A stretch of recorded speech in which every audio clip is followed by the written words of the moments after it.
The Kabbalist is a unique individual who understands the mystical teachings of the Torah, who understands the depth, the innermost depth of divine wisdom. The prophet is also someone who understands the depth of the divine teachings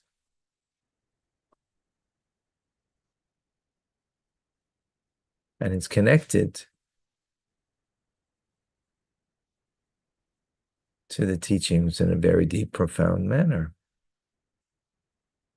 Is there a difference between the Kabbalists and the prophet? Are prophets Kabbalists? Are Kabbalists prophets? Welcome to Tanya Today.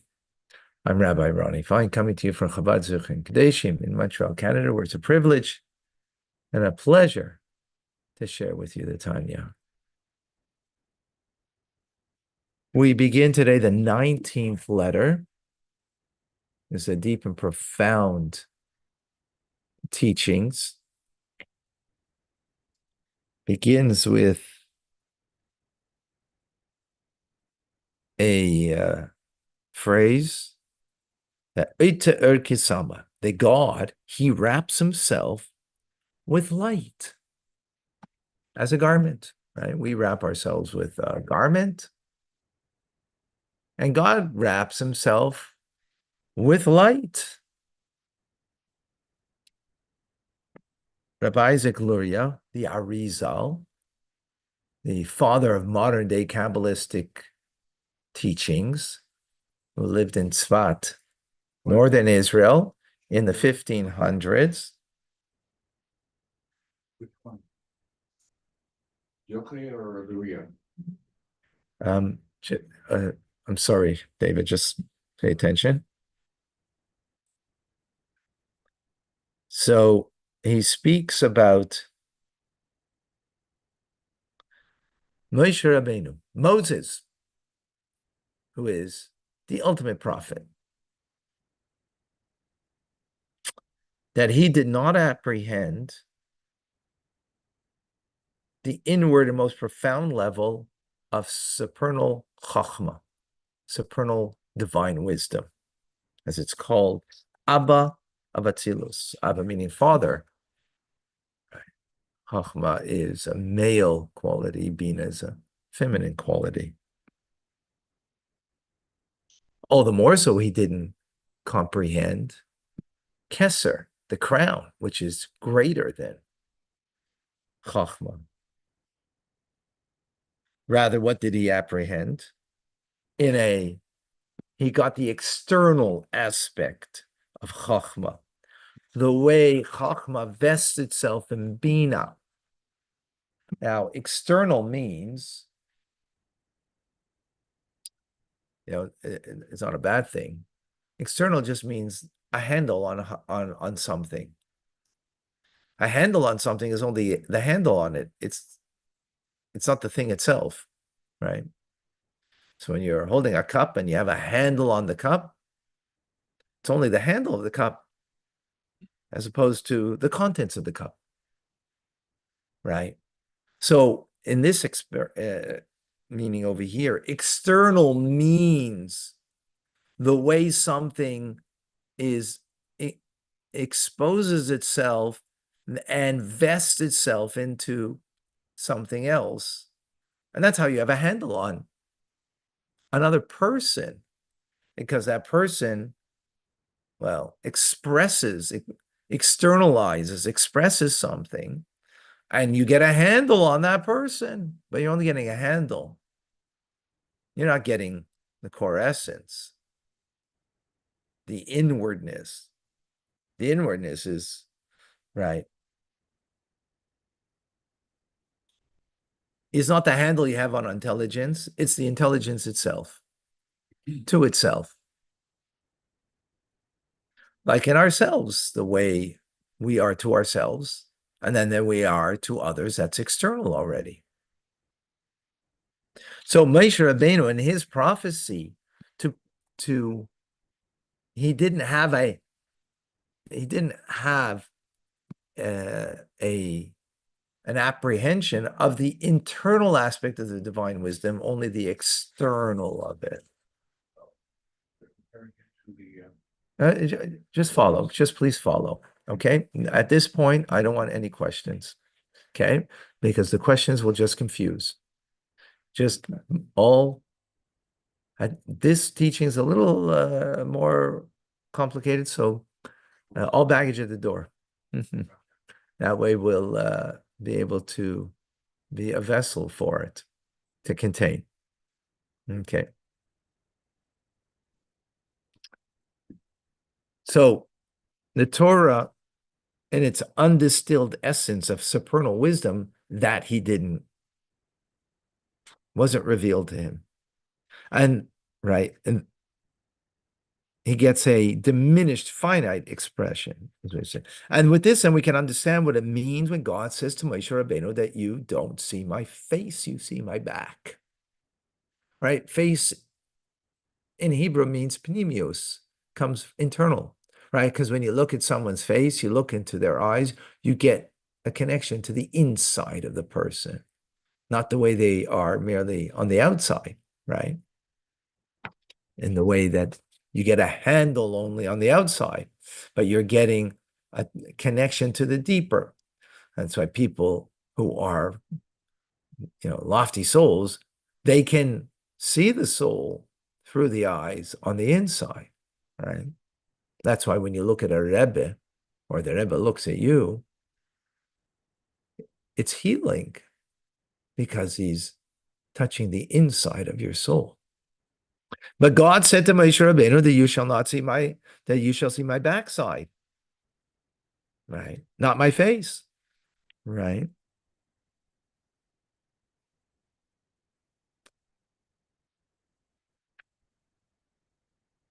Which means that what he did get was external aspect of the divine wisdom that he apprehended, right? Not the internal.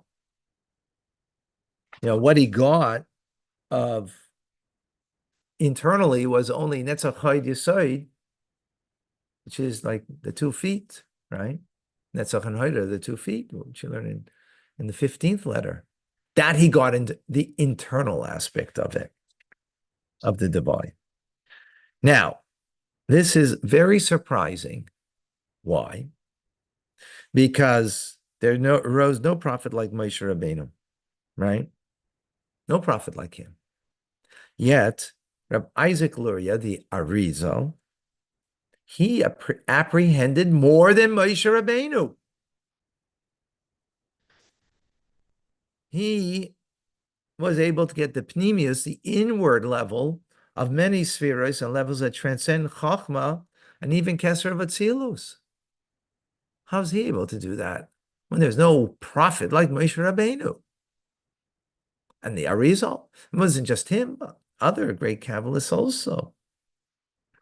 Explains the Alter Rebbe, it's a clear distinction between Moshe Rabbeinu and the Arizal. Moshe Rabbeinu is a prophet, and the Arizal is a Kabbalist. What's the difference?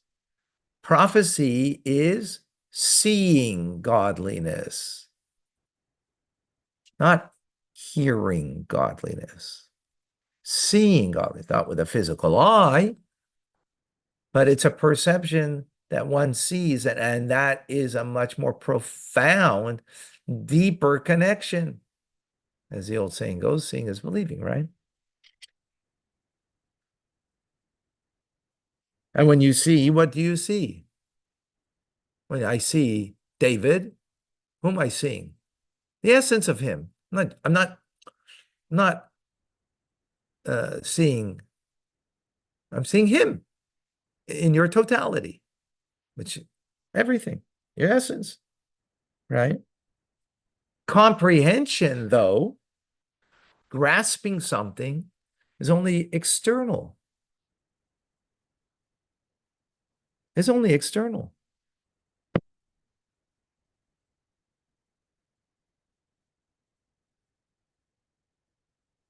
Is that clear? Right? When you hear something,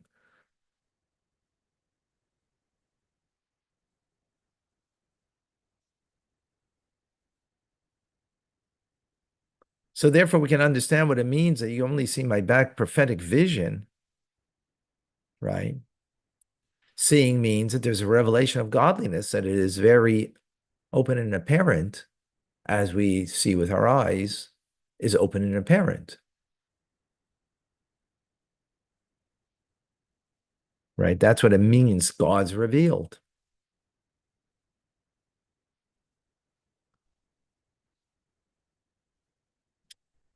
That's prophecy. Kabbalists, on the other hand, that are not prophets, right?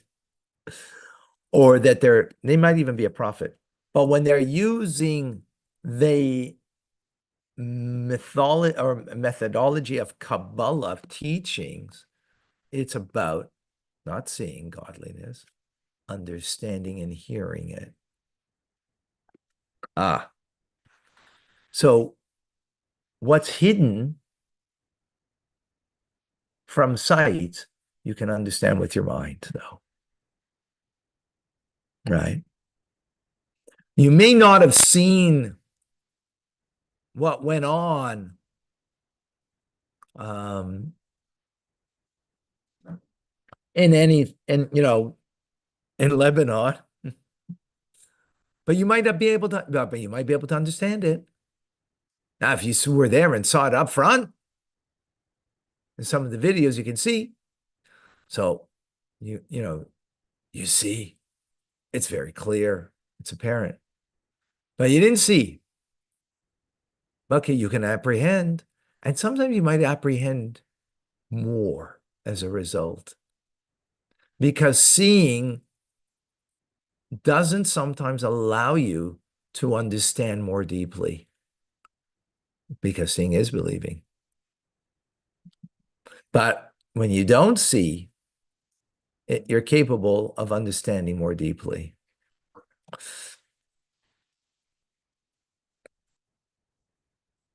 Right? Because you can dig, and it's a much more processed.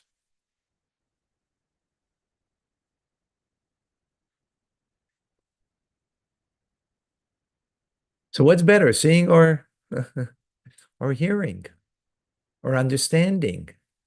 Understanding gives greater depth, has a greater capability of getting deeper. And therefore, a wise man is better than a prophet.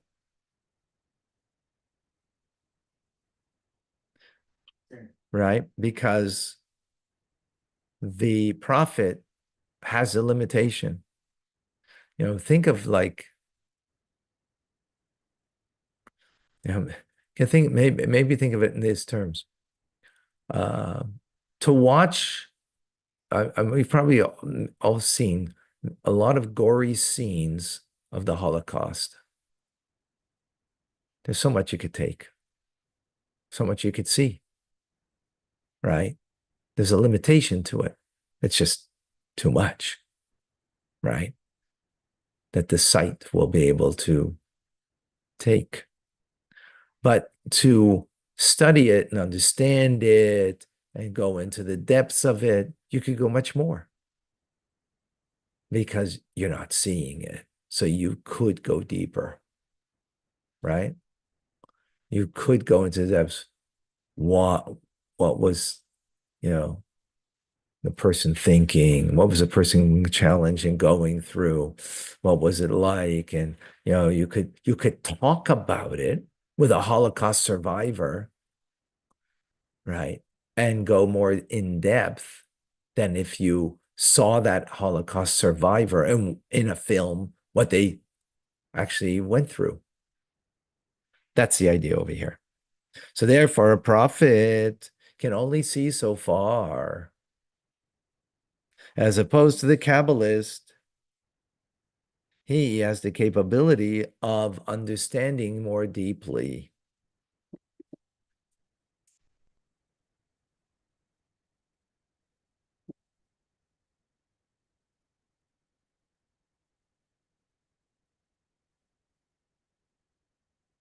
So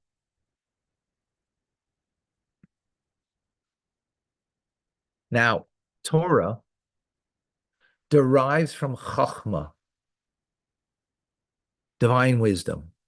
Divine wisdom is the source, is beyond, is transcendent of intelligence. And yet it's the source of intelligence, of Bina, understanding. So the Torah itself and its teachings and the mitzvahs are not defined by the reasons of them because they come from Chachma, and yet they flow from Chachma. They come from even a higher place in Chachma, but they flow out from Chachma, which means they transcend, again, the commandments, any kind of comprehension. Yet they flow into Bina, into an understanding, into a comprehension. But that comprehension isn't what it defines the Torah or the mitzvahs, right?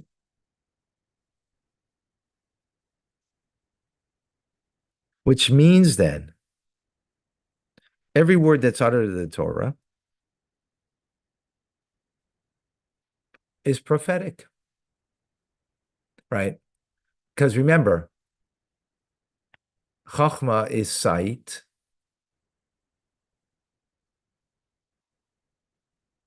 That's where Torah comes from.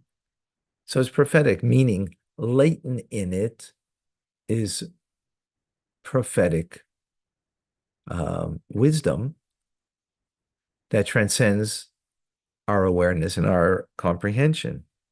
So all of it, whether it's the narrative story that seems only historical, or it's the teichacha, the admonition that God, we had curses recently in the Torah portion, right? All of that is prophetic, meaning it's not a narrative merely. It's not merely just telling us something that we just perceive and comprehend. It's much more in there, right? Transcends comprehension. This is also the idea when you look at there are some words in the Torah that you read them one way, you pronounce them one way, but they're written a different way. It's called Kri and Ksiv.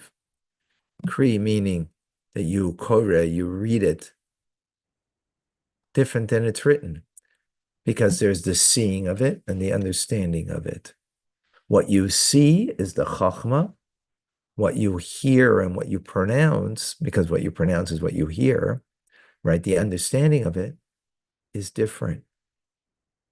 Because Torah comes from wisdom, but funnels down, from divine wisdom, which chachma, which is beyond intelligence, and flows into intelligence. So it comes, but it's not limited by the understanding that we have. And that's why it's written differently. That's why we also have large letters and medium-sized letters and small letters, all of them meaning a different way that we see it than from how we read it. Okay. All this to show the distinction between, that Torah comes from beyond comprehension. Sight is beyond comprehension. All right. Which is higher but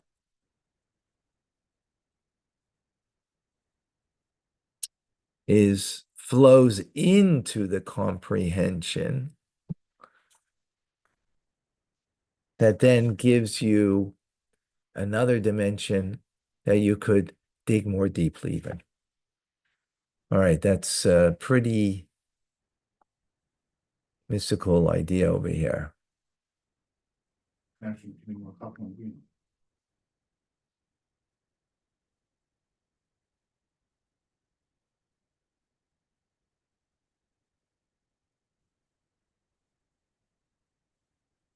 So Jeff, I like what you wrote over here. Someone who lived, let's say, through the Holocaust, right? They lived it, they saw it, right? So they saw it. Does that mean they understand it? No. First of all, it's beyond, on some level, beyond any comprehension. And right. So, and your it's beyond it. What you see will give you make it more real for you, but that doesn't make it understandable for you. So it could be the historian of it could give more context than just your mere experience of what you saw, and therefore can give a greater comprehension and understanding. But at the same time, that's why the seeing has that limitation. And that's why prophetic vision has that limitation versus the Kabbalists who have the capacity of understanding more deeply. Yeah. So a Kabbalist, Vicky, is an individual who is a sage in the teachings of Kabbalah, which means the depth of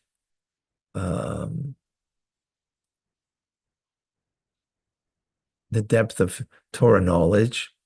For example, we learn before this class every day a class of Chumash and Rashi, the Torah portion with Rashi. Rashi is the simple meaning of the text, right? Not the Kabbalistic meaning, even though there's many very deep ideas that are hidden in there. But what he's coming to do is to give us an understanding of the simple meaning of the Torah passage in its context. That's one path in understanding Torah learning. Kabbalistic would be to understand kind of the soul of the matter. That's what it'd be. Ask a question. Yeah, sure. Survivor who sees it, and then he turns and he tells it to his child. By the child hearing what the survivor says, understands it better than what the survivor But sees. not necessarily. It could be. It doesn't mean it. No, it doesn't mean that automatically. Who says so? And by the way, when the survivor tells it over, by the way, guess who hears it? The survivor himself hears it. So maybe the survivor, by telling it over, is hearing it and understanding it now more deeply than what he experienced, what he saw. Right? So hearing isn't just about the person, the other person. Hearing is yourself. When you actually, as Jeff says, that life's events, when they pass through over time, you appreciate them more deeply because you now have a deeper understanding than what you saw that you went through. Exactly. Well said.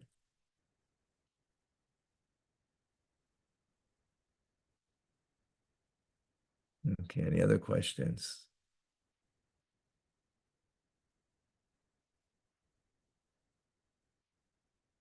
The spirit of the law is Kabbalah. On some level, you could say that the soul of the law, it's not just the law, it'll be also, the narrative of the story of, you know, um, let's,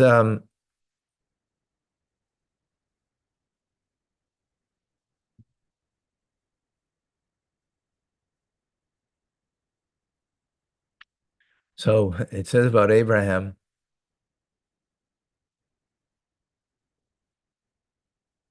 um, that he traveled south.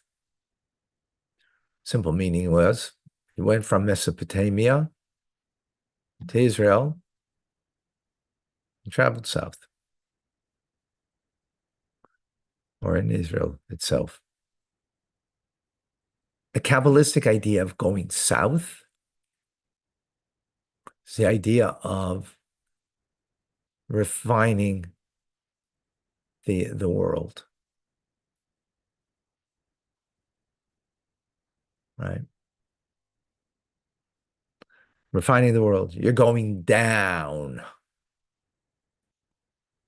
south. You're going up north, down south, down into a material world to refine, right? So that's a Kabbalistic idea of what it means that he traveled down south. I'm just giving it a simple, right, of a narrative in the Torah where it's to be learned on many different levels. One of the levels, Kabbalistic, means he went, as down means to go into the material, physical of the world and to refine it, just as an example.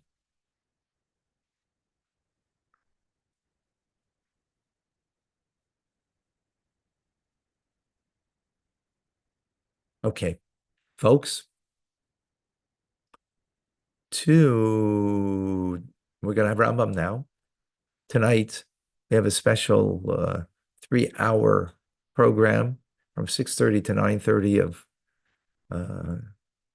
prep for Rosh Hashanah. Come and join us. It'll be online from 6:30. And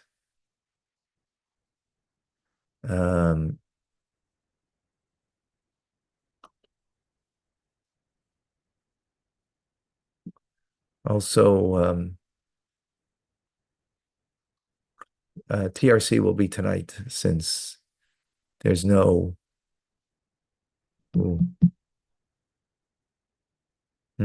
Actually, I'm not certain about that, about how TRC is going to work. I have to figure that out yet. No, 8 o'clock, but I'm not certain because the Zoom will be used. Okay, I have to figure that out. In any case, come join us 6:30 for sure. I'm Rabbi Ronnie Fine, coming to you from Chabad Zurich and Kadesh, my child Canada. It's a privilege and pleasure.